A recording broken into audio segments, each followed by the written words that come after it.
No te dejes engañar por las apariencias porque el nuevo Dacia Spring 2026 parece exactamente lo mismo y no tiene nada que ver con el coche que han estado vendiendo hasta ahora. De hecho, te diré que en muchas ocasiones hemos dicho que el Leapmotor T03 había dejado en ridículo al Dacia Spring y de repente ha llegado Dacia, han puesto en el Spring una actualización completa en todo y al Leapmotor T03 le han dicho bye bye, amigo, aquí está Dacia.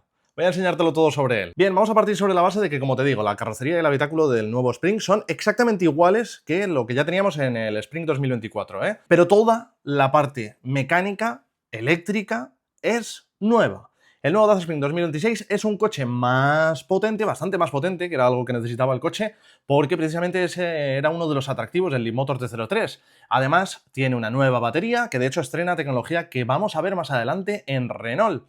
Esto hay que destacarlo muchísimo. Es, yo creo que la primera vez en la historia, creo, a lo mejor me confundo, pero creo que es la primera vez en la historia que vemos que Dacia estrena una tecnología antes de que la utilice Renault. Siempre ha sido al revés. Precisamente para abaratar costes de los modelos de Dacia, siempre se ha utilizado tecnología, entre comillas, obsoleta de Renault. Bien, pues es el momento idóneo para recordar que este coche se basa en la plataforma CMF-A, que es una tecnología relativamente obsoleta, proviene del Kwid, o como narices se pronuncie, y del City KZE de Renault. Es una plataforma que se estrenó en el año 2015 con el Kwid para la India y ya con el City KZE se hizo una importante mejora de adaptación porque era un modelo eléctrico. Bien, pues ya vimos un lanzamiento del Dacia Spring original en el año 2021 y en el año 2024 se actualizó, pero nada que ver con esta actualización que acaban de introducir, de la que te cuento. Tenemos dos versiones, el Spring 70, que tiene un motor eléctrico de 71 caballos, ya se posiciona por encima de las anteriores opciones de 45 y 65 caballos, y luego tenemos el Spring 100, que utiliza un motor eléctrico de 102 caballos de potencia máxima. Esto repercute además en la aceleración.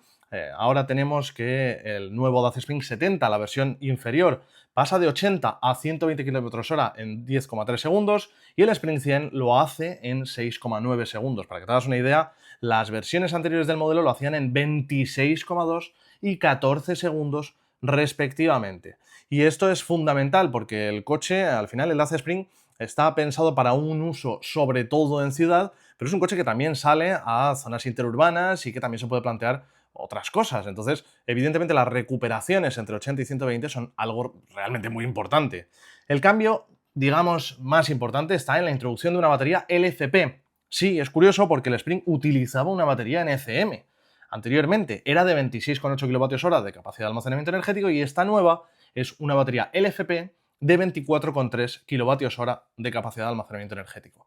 Y ahora entramos en datos que te van a interesar, pero sí es verdad, es más pequeña. Y en realidad eso no es lo más relevante. Como te había empezado a contar, es la primera vez que vemos una batería LFP en todo el grupo Renault. Vamos a ver también una batería LFP en el nuevo Twingo y vamos a ver llegar la batería LFP tanto al Renault 4 como al Renault 5 en sus versiones de acceso a la gama. ¿Y por qué? Bueno, pues por varias razones. La primera y más importante es que es una tecnología más barata, lo que va a permitir a los Dacia y a los Renault ser más competitivos en el mercado de los coches eléctricos. Por otro lado, son baterías muy recomendables para coches con autonomía limitada porque tienen una tolerancia mucho mayor que las NCM a descargas profundas, es decir, a llegar hasta el 0% o cerca del 0%, y a cargas profundas, a llegar hasta el 100% o quedarse cerca del 100%. De modo que son baterías mucho más aprovechables o con un rango aprovechable mucho más amplio y por lo tanto pues son idóneas cuando tienes un coche que va bastante limitado en autonomía. Bien, a partir de aquí te diré, no importa que tenga una menor capacidad de almacenamiento energético, que por cierto es una consecuencia de que estas baterías, las LFP, tienen menor densidad energética que las NCM, porque han conseguido que tenga prácticamente la misma autonomía. Homologa 225 kilómetros y el anterior, en el mejor de los casos, homologaba 128 kilómetros, así que estamos hablando, pues básicamente de lo mismo. Bien, el sistema de carga en corriente continua. Esto es realmente muy interesante porque es lo que habilita al coche para ser algo más que un coche urbano y plantearse desplazamientos un poquito más cómodos. Y por supuesto también es lo que hace que se pueda comprar el coche alguien que no tenga cargador en casa. Bien, pues el sistema de carga en corriente continua ahora sigue siendo un equipamiento opcional, pero ya no es de 30 kilovatios de potencia máxima como era antes y que nos hacía esperar 45 minutos para pasar del 20 al 80% de la carga, sino que ahora es de 40 kilovatios y ojo porque ya se puede cargar del 20 al 80% en 29 minutos. Siguen siendo, por supuesto, cifras de coche pensado para uso urbano, pero ya estamos hablando de cifras mucho más razonables si, oye, tienes este coche para el uso del día a día, pero te propones hacer un viaje concreto, puntual con él.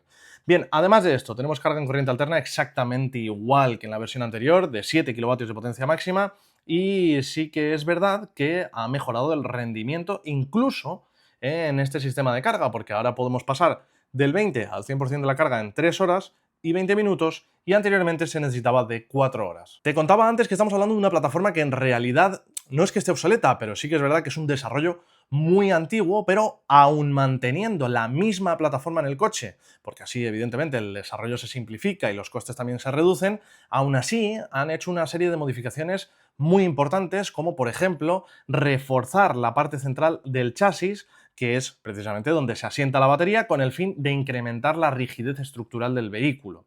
Bien, además esto ha permitido que se optimice el reparto de masas entre los dos ejes para que el equilibrio del coche, en fin, pues la experiencia de conducción sea mucho mejor.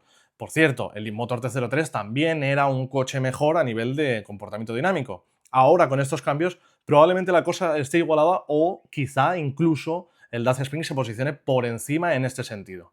Bien, te contaré también que se ha introducido en el eje delantero y de serie una nueva barra estabilizadora, lo que también debería de mejorar el comportamiento en curva. Se ha introducido también un nuevo ajuste de los muelles y de los amortiguadores, y además también se ha introducido una mejora en la potencia del sistema hidráulico de frenos. Vamos, que el coche se conduce mejor, se gira mejor, va mejor en curva y se frena mejor. Todo esto, por supuesto, habrá que ponerlo a prueba cuando esté disponible en una prueba y, por supuesto, en viaje. Por otro lado, también se han mejorado aspectos clave como la aerodinámica. Está claro que con esta actualización Dacia ha pasado de ver su propio Spring como un coche única y exclusivamente para la ciudad a ya plantearlo, como lo vamos planteando muchos, como un coche que sí, vale, mayoritariamente se utilizará en uso urbano, pero oye, que nos dé también la opción de salir de la ciudad, ¿no?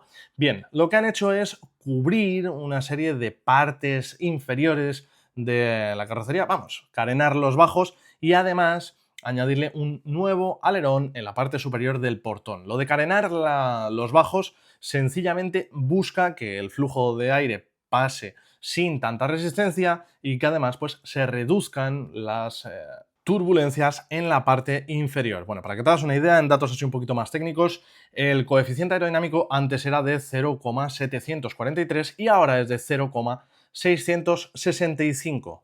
Y gracias a estas mejoras en la aerodinámica, pues es precisamente como han conseguido que incluso teniendo una batería más pequeña, pues se pueda conseguir prácticamente la misma autonomía. Es decir, que parece que tenemos una mejora significativa en términos de eficiencia. Pero vamos, que en el resto de elementos se mantiene más o menos igual. El concepto es muy sencillo, mantener el equipamiento justo y necesario y muchas cosas como opcionales. Dos niveles de acabado, el Expression y el Extreme, siguiendo con las denominaciones típicas de Dacia. El Expression va asociado sí o sí al motor de 71 caballos de potencia y el segundo va asociado al de 102 caballos de potencia. En cualquiera de los casos cuenta de serie con la pantalla de 7 pulgadas para el cuadro de instrumentos, volante regulable en altura, programador de velocidad, sensores de aparcamiento traseros y llantas de 15 pulgadas. Y luego, eso sí, en el equipamiento más alto de gama, en el acabado más alto de gama, ya contamos con sistema multimedia, con Android Auto y Apple CarPlay, y por cierto, los dos inalámbricos y las ventanillas traseras con accionamiento eléctrico. Lo que sí que no han cambiado es nada del reparto del habitáculo porque se siguen manteniendo los 308 litros de capacidad del maletero.